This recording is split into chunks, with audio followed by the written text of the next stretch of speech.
আসসালামু আলাইকুম। নবম শ্রেণীর সুপ্রিয় শিক্ষার্থীবৃন্দ, আশা করি আল্লাহর রহমতে সবাই ভালো আছো। গার্হস্থ্য বিজ্ঞান বিষয়ের অনলাইন ক্লাসে সবাইকে স্বাগতম। গত ক্লাসগুলোতে দশম অধ্যায়ের পাঠ 10 সম্পর্কে আলোচনা করেছিলাম। আজকের আলোচ্য বিষয় দশম অধ্যায় খাদ্যের কাজ ও উপাদানের পাঠ 11। পাঠ 11তে আছে লৌহ ও আয়োডিন। আমি আজ তোমাদের সাথে লৌহের উৎস, কার্যকারিতা এবং অভাবজনিত অবস্থা সম্পর্কে আলোচনা করব। এর জন্য তোমরা তোমাদের পাঠ্য বইয়ের 105 নম্বর পৃষ্ঠাটি দেখো। 105 নম্বর পৃষ্ঠায় পাঠ 11 লৌহ ও আয়োডিন। লৌহ। একজন প্রাপ্তবয়স্ক ব্যক্তির দেহে 3 থেকে 5 গ্রাম লৌহ থাকে। মানুষের দেহের জন্য এটি গুরুত্বপূর্ণ লেশ মৌল।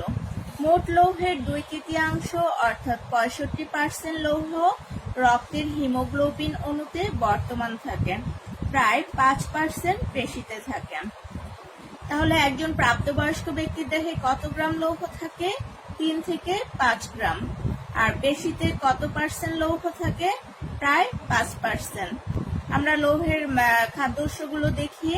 প্রাণীজ উৎস: যকৃৎ, বৃক্ক ও হৃৎপিণ্ডে লৌহ থাকে। দুধে সামান্য পরিমাণে পাওয়া যায়। উদ্ভিজ্জ উৎস: সবুজ শাকসবজি, ডাল, শস্য, আপেল, গুড়, শুকনো ফলে যথেষ্ট পরিমাণে লৌহ থাকে। আমি তোমাদের এখন লৌহের অভাব কি কি কারণে ঘটতে পারে, মানে কি কি কারণে লৌহের অভাব হয় সেগুলোর সম্পর্কে একটু বলবো। যে খাদ্যে দীর্ঘদিন ধরে লৌহের ঘাটতি থাকলে দেহে লৌহের অভাব দেখা দেয়। 2 নাম্বার বলতে পারি, দেহের চাহিদা বৃদ্ধি পেলে, যেমন বর্ধনকালে অথবা গর্ভাবস্থায় যদি পর্যাপ্ত পরিমাণে লৌহ সমৃদ্ধ খাদ্যের সরবরাহ করা না হয় তাহলেও লৌহের অভাব দেখা দেয়। অধিক রক্তক্ষরণ হলে, যেমন দুর্ঘটনা ঘটলে, পিরিয়ডের সময়, তারপরে প্রসবকালীন অধিক রক্তপাত হলে এই সময়ও লৌহের অভাব দেখা দেয়। ঘন ঘন সন্তান ধারণের ফলেও লৌহের অভাব দেখা দেয়। তাহলে আমরা এখন একটু লৌহের 106 নম্বর পৃষ্ঠায় কার্যকারিতা দেখি। রক্তের হিমোগ্লোবিন তৈরির জন্য লৌহ প্রয়োজন। কিছু কিছু এনজাইমের কাজে সহায়তা করে থাকে। জীবিত প্রাণী কোষের শ্বসনের জন্য অপরিহার্য। আমরা এখন অভাবজনিত লক্ষণগুলো দেখি। খাদ্যে দীর্ঘদিন লৌহের অভাব ঘটলে রক্তে হিমোগ্লোবিনের পরিমাণ কমে যায়, ফলে অ্যানিমিয়া বা রক্ত স্বল্পতা দেখা যায়। এর ফলে যে লক্ষণগুলো দেখা যায় তা হলো অ্যানিমিয়া বা রক্ত স্বল্পতা হচ্ছে রক্তশূন্যতা আমরা যেটাকে বলি সেটা। এই অ্যানিমিয়া হচ্ছে যখন অ্যানিমিয়া হয় তখন হিমোগ্লোবিনের পরিমাণ কমে ও দেহের অক্সিজেনের পরিবহনে বিঘ্ন ঘটে। সাধারণত মহিলাদের মধ্যে অ্যানিমিয়াটা বেশি দেখা যায়, আবার শিশুদেরও হতে পারে। তাহলে দেখো, এই অ্যানিমিয়ার ফলে যে লক্ষণগুলো দেখা যায় সেগুলো কি কি? শিশুদের ক্ষেত্রে ক্ষুধাহীনতা থাকে, শিশুদের দেহের বর্ধন ব্যাহত হয়, শরীর দুর্বল লাগে, চেহারা ফ্যাকাশে দেখায়, কাজ করার ক্ষমতা কমে যায়, কখনো কখনো শ্বাসকষ্টও হতে পারে। এখানে দেখো, শিশুদের ক্ষেত্রে ক্ষুধাহীনতা থাকে মানে হচ্ছে রুচি থাকে না খাবারে, তাদের ক্ষুধা লাগে না, তারা খেতে চায় না।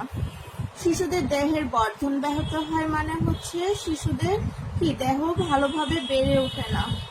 শরীর দুর্বল লাগে, চেহারা ফ্যাকাশে দেখা যায় মানে হচ্ছে যে এই সময় গায়ের রং ফ্যাকাশে হয়ে যায়, ঠোঁট, জিহ্বার ঝিল্লি, হাতের তালু, নখ ফ্যাকাশে দেখা যায়, চোখের পাতার ভিতরে ফ্যাকাশে দেখা যায়। আর শরীর দুর্বল লাগে, এটা হচ্ছে মানে কাজ করার কোনো আগ্রহ থাকে না দুর্বলতার কারণে। তখন দেখা যায় যে বেশি কাজ করতে গেলে মাথা ঘুরে, অল্প পরিশ্রমে ক্লান্ত বোধ করে, এরকম আর কি। কাজ করার ক্ষমতা কমে যায়, মানে কাজ করার জন্য তার সেই শক্তি সামর্থ্য কিছুই পায় না। কখনো কখনো শ্বাসকষ্টও হতে পারে। আবার দেখা যায় যে রক্তের ঘনত্ব কমে যাওয়ার ফলেও কি হয়, হাত পা ফুলে যায় এই লৌহের অভাব হলে। তাহলে সুপ্রিয় শিক্ষার্থীবৃন্দ, তোমরা নিশ্চয়ই লৌহের উৎস, কার্যকারিতা, অভাবজনিত লক্ষণ এবং কি কারণে লৌহের অভাব হতে পারে সেগুলো সম্পর্কে বুঝতে পেরেছ। তাহলে আজকে বাড়ির কাজ দিচ্ছি, বাড়ির কাজগুলো দেখো। জ্ঞানমূলক প্রশ্ন আমি 5টি দিয়েছি। একজন প্রাপ্তবয়স্ক ব্যক্তির দেহে কত গ্রাম লৌহ থাকে? 2, মানবদেহের পেশিতে শতকরা কত ভাগ লৌহ থাকে? 3, রক্তে হিমোগ্লোবিনের পরিমাণ কমে যায় কিসের অভাবে? 4, অ্যানিমিয়ার অপর নাম কি?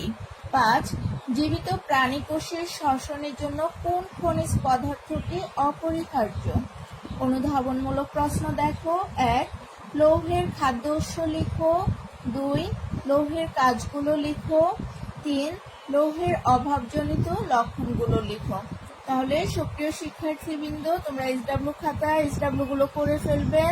গত ক্লাসগুলোতে যে SW দেওয়া হয়েছে সেগুলোও করে ফেলবে, এবং যে প্রশ্নগুলো দেওয়া হচ্ছে এগুলো অবশ্যই শিখে ফেলবে। আজ তাহলে এই পর্যন্তই। আল্লাহ হাফেজ।